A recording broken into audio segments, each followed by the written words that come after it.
গত 16 এবং 17ই সেপ্টেম্বর আমাদের প্রদেশ কার্যকারিণী বৈঠক শিলিগুড়িতে অনুষ্ঠিত হয়। প্রত্যেক বছরের মতন এবছর আমাদের দুটি প্রস্তাব সেখানে পাস হয়।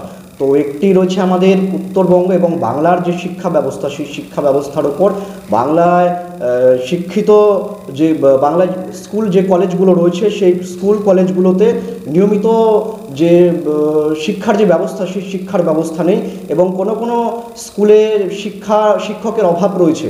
এবং আমরা সবচেয়ে বড় দাবি, একেবারে উত্তরবঙ্গে আমরা একটি সেন্ট্রাল ইউনিভার্সিটির দাবি জানাচ্ছি, সাধারণ ছাত্রছাত্রীর এই দাবি।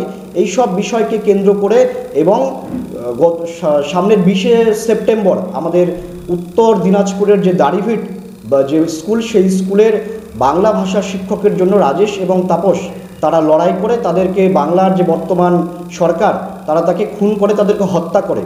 তো সেই বাংলা ভাষা দিবসকে সামনে রেখে আজকের আমাদের এই সাংবাদিক সম্মেলন এবং প্রেস কনফারেন্স।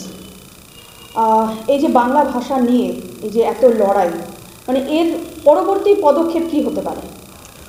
এই যে এত চাকরিহারারা রাস্তায় আন্দোলন করছেন, যেটা একটু আগে আপনার মুখে শুনতে পেলাম, তো তাদের জন্য কেন্দ্রীয় সরকার কি কোনো ব্যবস্থা নিচ্ছে, বা এই যে বাংলা ভাষার লড়াইয়ে কেন্দ্রীয় সরকারের ভূমিকা কী আছে?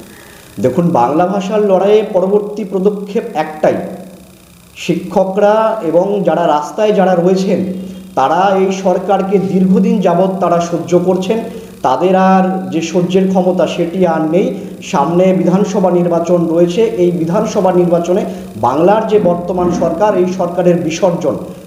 তারা একটাই চাইছে যে তাদের কাছে আর কোনো রাস্তা নেই, এই সরকারকে যে করেই হোক বাংলা থেকে উৎখাত করতে হবে, নতুন সরকার গঠন করতে হবে। পরবর্তী যে সরকার আসবে তারাই এই শিক্ষিত বেকার যুবক যারা রাস্তায় রয়েছে তাদের ব্যবস্থা পরবর্তী সরকারই করবেন।